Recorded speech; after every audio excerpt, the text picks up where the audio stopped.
سلام، ساعت 8 صبح و دیروز عصر انگار دکمه خاله شادونه درونم رو خاموش کردم و قلقلی روشن کردم و واقعا احساس غم، ناامیدی و پشیمونی و یأس کردم و اینجوری بودم که خب که چی، ولی هنوز خیلی زوده که ناامید بشیم و خودمو میشناسم و یه آدم صفر و صدی ام کاملا برای من طبیعیه.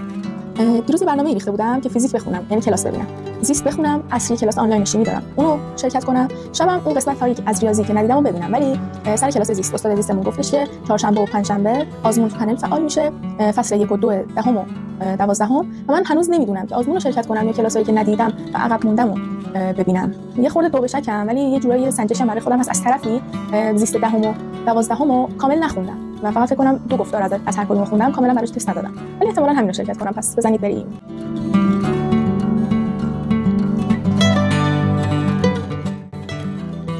دلم نعره میکشم، نمیتونم ندونم، حتی شاید شکست بخورم. ولی من همیشه گفتم ممکن شکست بخوری و چیزایی یاد بگیری خیلی ارزشمنده. چیزایی یاد بگیری بعد از شکست که تو هیچ کتابی ننوشته.